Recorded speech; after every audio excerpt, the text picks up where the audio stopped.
A new and improved bear pantry, a dance event full of culture and community, and a university divided on the impending ban on TikTok. Hello everyone, I'm Sophia Tavanello. And I'm Jamison Rembert. Welcome to Bear News. The U.S. government is reeling from President Trump's attempt to freeze financial aid in a memo released on Monday. While the freeze was temporarily blocked by a judge, minutes before it went into effect, students and institutions are concerned about the wide-reaching impact of this directive. We spoke with UNC senior Jaden Krause about his response to this recent development. My tuition is fully paid by financial aid services. If not by scholarships, then by federal grants. That's the only way I can afford going to school. My parents don't help me pay my tuition. I pay it myself, and evidently not by myself. Given President Feinstein's initial reaction, the mass email he sent out, I think, late last week, I'm hopeful for the time being that we'll be able to maintain some sense of normalcy, but I still don't even know if normalcy is something we should be striving for. We'll have more updates as the story unfolds. On Monday, the Bear Pantry hosted their grand reopening in a new location. Bear News reporter Jalen Lee has more on the story.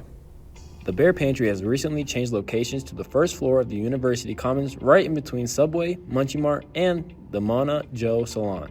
But before we get into the grand opening, it's important to know what the Bear Pantry is. The Bear Pantry is the on-campus food pantry that students are able to come and get up to 7 items per week. But I think you leave with more.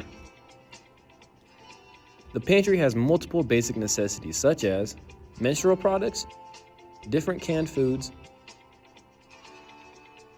peanut butter, rice, bread, pasta noodles, different types of ramen, chips/small snacks, cheese, milk and milk alternatives, different meats, and produce.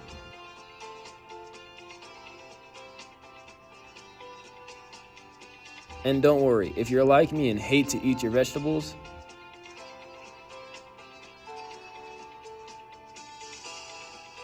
they have fresh fruit for you daily. Taylor Shee Still, the Director of Student Wellbeing and the overseer of the Bear Pantry, explains why she thinks people at UNC should utilize this great opportunity. Students should know about the Bear Pantry because it's a resource for our students who are facing food insecurity, and that they will not go hungry. We are here to serve students' basic needs, so there's no need to struggle when it comes to college because we already know that college is hard enough. And students should never have to worry about whether they're going to prioritize their basic needs and putting food on the table or classes. They should just be able to worry about classes. The pantry does not check for student qualifications, but they do want to prioritize those who are experiencing food insecurity or need assistance. But everyone is welcome. At the grand reopening, there was a great turnout for UNC students, with grad students, faculty, and current students all making an appearance. Freddie Horn, a grad assistant who helps at the Bear Pantry, got to share how awesome the event was. I think it was kind of a milestone for all of us involved with the pantry, from us who are here every day to everybody that was behind the scenes of designing the pantry, and all of our amazing donors that were able to contribute to making this happen. So it was super awesome to have everyone come together and celebrate a really big project and something that our campus community absolutely deserves. If you or anyone you know would like to help volunteer at the pantry or are looking to donate, she still has you covered. Process to volunteer is really simple. All they have to do is email our Bear Pantry. I believe it's bearpantry@unco.edu, and we can get them all set up, or just come in and visit, and Freddie will get you on an email list. UNC students and faculty should know that the Bear Pantry is a safe place where everyone can feel welcome.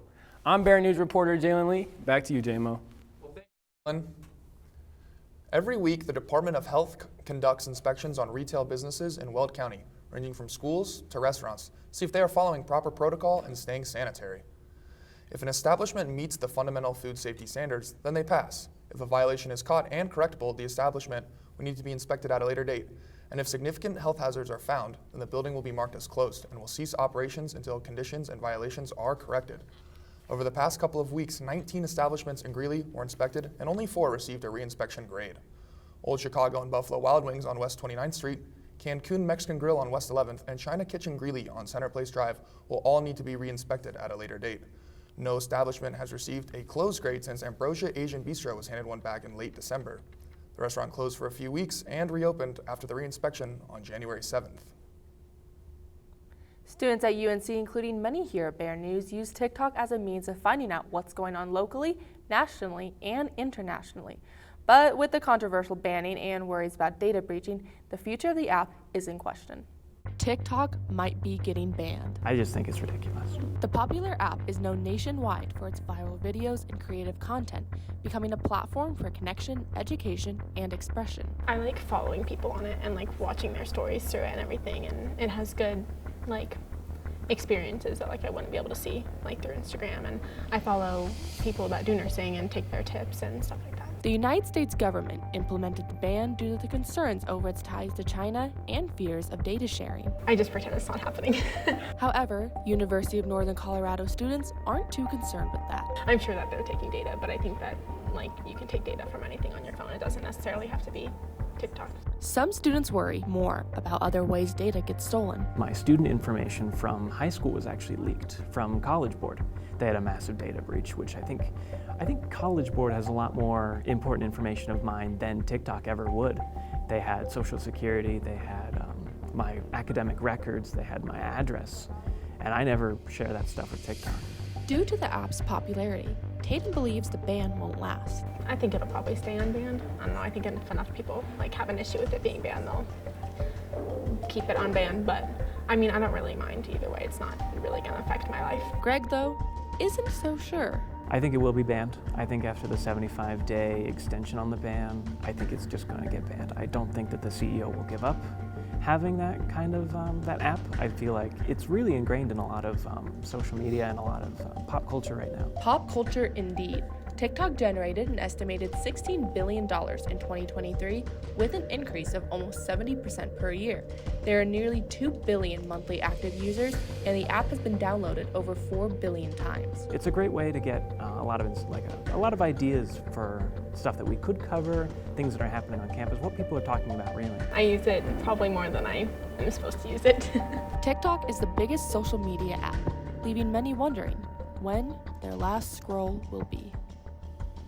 With the future of the app up in the air, users look to get the best out of the time they have left during the last possible 2 months. The African Students Union has been hard at work preparing for the annual Taste of Africa dance. Located in the rec center, the group has been choreographing and practicing since the beginning of the year.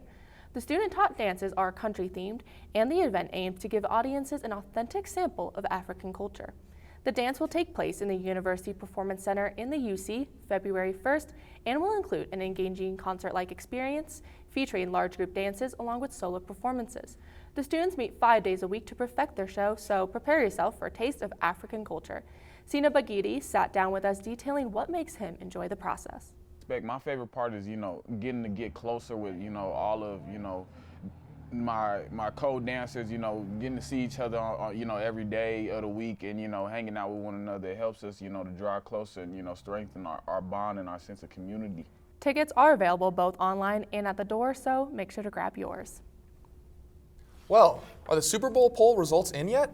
As a matter of fact, they are. On Monday, our sports reporter Conlon Moe crafted a poll for UNC students and staff to vote for who they thought would win the Super Bowl. The vast majority of the university population voted for the Kansas City Chiefs to win the big game, although most did hope to not see either team, so there's nothing much we can do now. What do you think about it? Well, I would have to say that I think the Eagles are going to beat them. Saquon Barkley's looking like the Hulkbuster to Thanos, so it's time. Yeah. I mean, here in Colorado, we do wish it was the Broncos, but they got some rebuilding they need to do. There's always next year, the year after that. Believe, baby. Believe. And we'll just have to wait and see after the Super Bowl to see which team comes out on top. So Swifties, get ready for that. Well, next week on Bear News, we'll be learning more about the Climbing Collective and the Barbell Club. And that's all we have for you today this week, Bears. Thank you for joining us for Bear News. I'm Sophia Tavanello. And I'm Jamison Rembert. We'll see you next week.